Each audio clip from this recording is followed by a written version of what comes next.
Hindi nyo kailangan maging tapat kay Montevez. Hindi nyo kailangan maging tapat sa TGP party list. Ang kailangan natin ay maging tapat tayo sa ating kapwa testigo. As a leader, pinagtiwalaan kayo ng mga members ninyo. Ang iniisip niyo palagi ay paano kayo makakatulong sa kanila.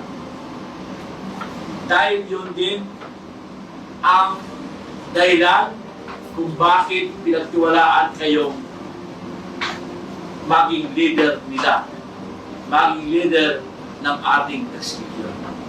Ibig sabihin, kung ang TGP party list, kung si Montevez ay magiging katuwang ninyo para mabigyan ng tulong, kausayan, kaayusan ang inyong mga members, doon lang kayo papasok as a partner ng TGP party list. Huwag ninyo akong titingnan dahil kayo ay mahal ninyo ako. Hindi. Mahalin natin ang ating kapatid. Doon tayo magmahal. Matandaan ninyo. Dahil maraming leaders, pwesto lang ang hanap. Masabi lang na sila ay leaders, pero ang tanong, ano ang kanilang ginagawa? Ano ang kailang naitulong?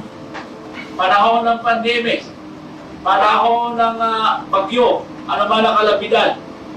Ano ba ang naitulong sa inyong council, sa inyong probinsya, at sa inyong rehiyon?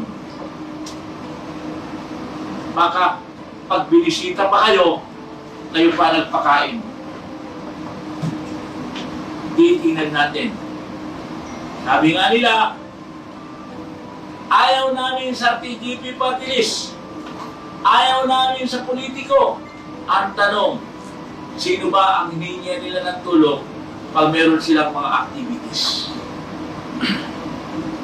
Si Montevez, dahil ayaw nila sa akin, mas ayaw ko sa mga taong hipokrito. Ayaw ko masarta sa mga taong mapagkunwari. Pagkunwari, dahil ang gusto nila, sila ang ibigyan ng importansya kaysa kayo. Ang gusto nila, huwag po kayong kausapin, mas kausapin ko sila para sila ang magbigay ng orders sa inyo. Hindi ganun ang pagkatao.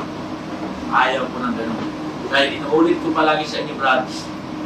Si Montevez, nung pumasok sa Togama P 1981, mayaman man o mahirap, piskil yun ang tingin ko.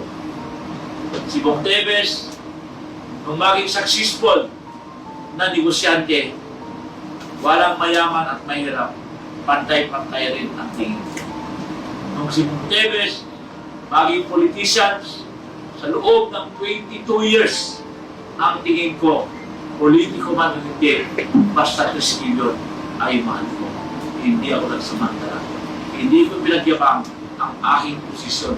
Dahil habang ipinagyayabang natin ang ating posisyon, na wala naman tayong nagagawa sa ating kapwa testigo, mas nakakaya ang mga taong gano'n.